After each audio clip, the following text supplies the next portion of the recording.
Inilah Injil suci menurut Yohanes. Dalam perjamuan malam terakhir, Yesus menengadah ke langit dan berdoa, "Bapa, telah tiba saatnya. Permuliakanlah anakmu, supaya anakmu mempermuliakan engkau. Sama seperti engkau telah memberi kepadanya kuasa atas segala yang hidup, demikian pula ia akan memberikan hidup yang kekal kepada semua yang telah engkau berikan kepadanya. Inilah hidup yang kekal itu, yaitu bahwa mereka mengenal engkau satu-satunya Allah yang benar dan mengenal Yesus Kristus yang telah engkau utus. Aku telah mempermuliakan engkau di bumi dengan jalan menyelesaikan pekerjaan yang engkau berikan kepadaku untuk kulakukan. Oleh sebab itu ya Bapa, permuliakanlah aku pada dirimu sendiri dengan kemuliaan yang kumiliki di hadiratmu sebelum dunia ada. Aku telah menyatakan namamu kepada semua orang yang engkau berikan kepadaku dari dunia. Mereka itu milikmu, dan engkau telah memberikan mereka kepadaku, dan mereka telah menuruti firman-Mu. Sekarang mereka tahu bahwa semua yang engkau berikan kepadaku itu berasal daripadamu. Sebab segala firman yang engkau sampaikan kepadaku telah kusampaikan kepada mereka, dan mereka telah menerimanya. Mereka tahu benar-benar bahwa aku datang daripadamu, dan mereka percaya bahwa engkaulah yang telah mengutus aku. Aku berdoa untuk mereka yang telah engkau berikan kepadaku, sebab mereka adalah milikmu, dan aku telah dipermuliakan di dalam mereka. Dan aku tidak lagi ada di dalam dunia, tetapi mereka masih ada di dalam dunia, dan aku datang kepadamu." Demikianlah sabda Tuhan. Saudara-saudari yang terkasih, hari ini, di hari Minggu Paskah ke-7, gereja merayakan Hari Komunikasi Sosial Sedunia ke-60 dengan tema yang sangat indah dan mendalam, menjaga suara dan wajah manusia. Tema ini terasa sangat relevan di zaman sekarang ketika orang bisa berbicara kepada ribuan orang hanya dengan satu jempol dan satu tombol, yakni kirim. Kadang lucu juga, dulu orang kalau marah harus jalan dulu ke rumah tetangga baru bisa bertengkar. Sekarang belum bangun tidur pun orang sudah bisa perang komentar. Bahkan ada yang lebih rajin mengetik di media sosial daripada berbicara baik kepada anggota keluarganya sendiri. Tetapi justru disinilah Injil hari ini menjadi sangat penting. Dalam Injil Yohanes, Yesus berdoa kepada Bapa untuk para muridnya. Ini bukan doa biasa. Ini doa seorang guru yang tahu bahwa para murid akan hidup di dunia yang keras, penuh kebingungan, bahkan kebencian. Maka Yesus berkata, "Aku menjaga mereka." Kalimat ini sangat menyentuh. Yesus bukan hanya mengajar, ia menjaga, yakni ia menjaga hati murid-muridnya, menjaga iman mereka, menjaga martabat mereka sebagai manusia. Hari Komunikasi Sosial Sedunia sebenarnya bukan pertama-tama soal teknologi, bukan soal kamera bagus, internet cepat, atau jumlah pengikut. Komunikasi sejati adalah soal bagaimana manusia menjaga manusia lain lewat kata-kata, wajah, perhatian, dan kebenaran. Karena kata-kata bisa menjadi berkat, tetapi juga bisa menjadi luka. Saudara-saudari yang terkasih, hari ini kita hidup di dunia yang sangat bising. Semua orang ingin berbicara, tetapi sedikit yang mau mendengar.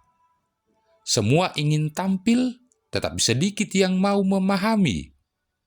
Kadang media sosial membuat manusia perlahan kehilangan wajahnya. Orang tidak lagi dilihat sebagai pribadi, tetapi hanya sebagai objek komentar, bahan hinaan, atau sasaran kemarahan.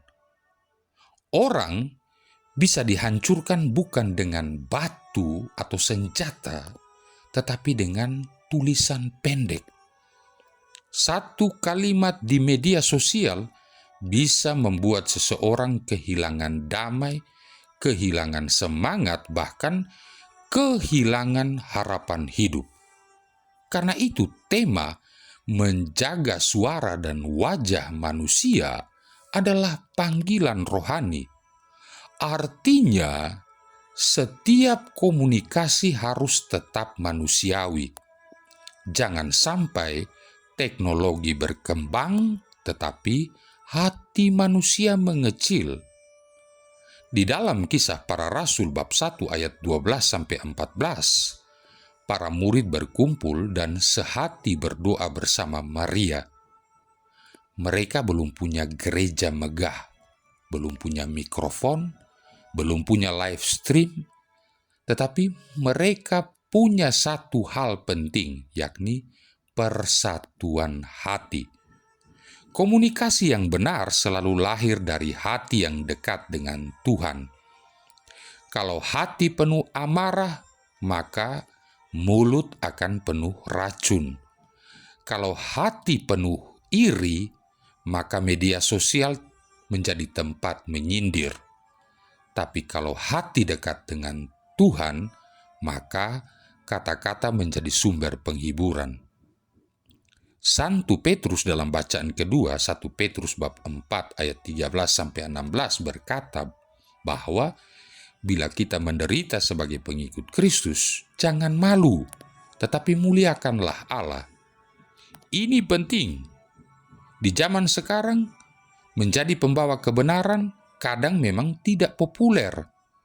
Kadang orang yang menyebarkan kebencian lebih cepat viral daripada orang yang menyebarkan kebaikan. Berita bohong sering berlari lebih cepat daripada kebenaran. Fitnah kadang lebih laku daripada kejujuran. Namun Petrus mengingatkan, jangan malu menjadi pengikut Kristus. Artinya, jangan takut menjadi suara yang menenangkan di tengah dunia yang gaduh ini. Saudara-saudari yang terkasih, Yesus sendiri menunjukkan cara berkomunikasi yang luar biasa. Ia tidak mempermalukan orang berdosa.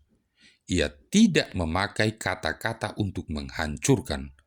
Bahkan ketika menegur, ia tetap menyelamatkan martabat manusia. Kadang kita sebaliknya, baru baca status WhatsApp, sudah jadi hakim internasional. Ada orang sedikit salah ketik, langsung dihukum di grup keluarga. Kadang yang paling menyeramkan bukan hacker, tapi anggota grup yang aktif 24 jam. Maka hari komunikasi sosial sedunia ini mengajak kita bertanya, apakah kata-kata saya membawa damai? Apakah komentar saya menjaga martabat orang lain? Apakah media sosial saya memancarkan terang atau malah memperluas kegelapan? Jangan sampai kita rajin mengirimkan ayat kitab suci, tetapi juga rajin melukai orang dengan kata-kata yang kasar. Saudara-saudari yang terkasih, saya teringat sebuah kisah inspiratif. Ada seorang ibu tua yang setiap hari menelpon anaknya. Anaknya tinggal jauh di kota dan sangat sibuk bekerja. Kadang si anak merasa terganggu dan menjawab singkat-singkat saja. Suatu hari anak itu berkata dengan agak kesal, "Mama, jangan telepon terus, saya sibuk." Ibunya kemudian hanya menjawab pelan, "Mama cuma mau dengar suara kamu, karena suara itu mengingatkan Mama bahwa kamu baik-baik saja." Beberapa bulan kemudian sang ibu meninggal dunia, dan sejak saat itu si anak menyimpan rekaman suara ibunya di telepon genggamnya. Hampir setiap malam ia memutar kembali. Ia menangis dan berkata, "Dulu Mama cuma ingin didengar, tetapi saya terlalu sibuk." Saudara-saudari yang terkasih, kadang yang paling dibutuhkan manusia bukan uang, bukan nasihat panjang, tetapi suara yang lembut dan wajah yang peduli.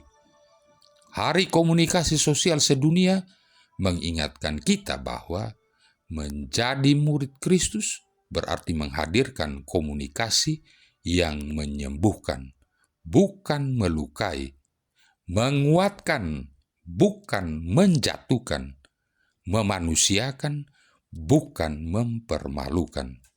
Semoga keluarga-keluarga Katolik menjadi tempat orang saling mendengarkan.